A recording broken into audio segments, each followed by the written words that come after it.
quirk you now have is unique, and you should know its origin. One for All was derived from another odd quirk, a power that's very old. It used to be something different?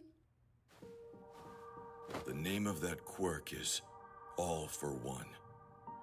It allowed its user to take quirks from others, and the user could keep the quirks for himself or give them to someone else. What? You mean he could steal powers?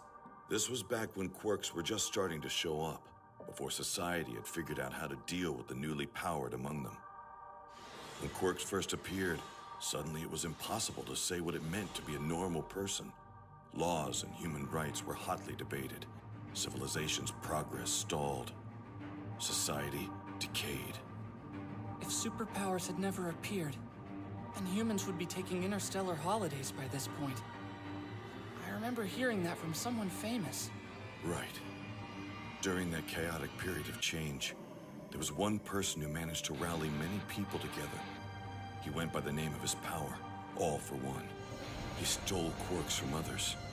And then, with his overwhelming abilities, he spread his influence across the country. He manipulated people to serve his purposes and committed evil acts with little resistance. In the blink of an eye, he became the leader of villains and ruled over Japan. I've seen plenty of rumors about this online, sure, but isn't that all just made up? It's not mentioned in our textbooks. Because it's the kind of shameful history people would rather ignore. Anyway, when a person gains true power, they enjoy showing it off to others. How does this all tie together, though? And what about One for All? I said that All for One could give quirks to others, remember?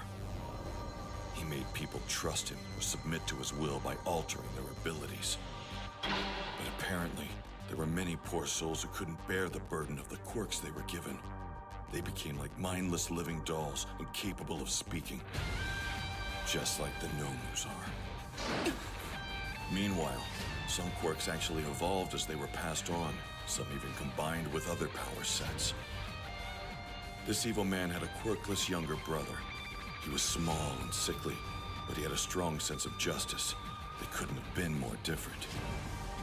It pained the brother to see All for One's deeds, so he kept resisting him. And then, All for One transferred a quirk to his sibling, one that would allow him to stockpile power. We don't know if it was a gift he was giving his brother, or if he just wanted to force him to submit. Don't tell me.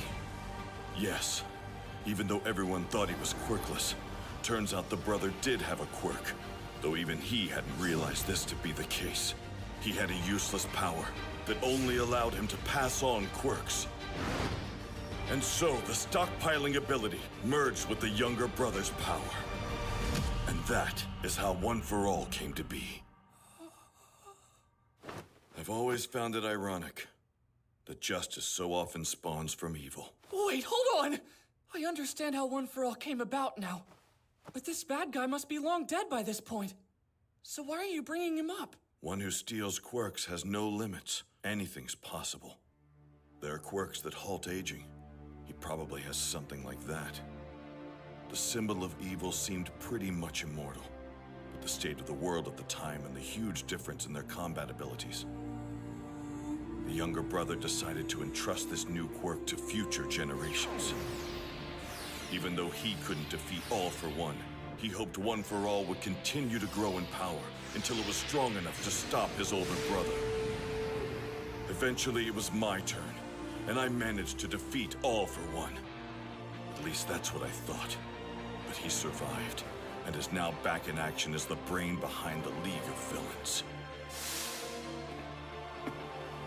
So now you know. The entire purpose of One for All is to defeat All for One.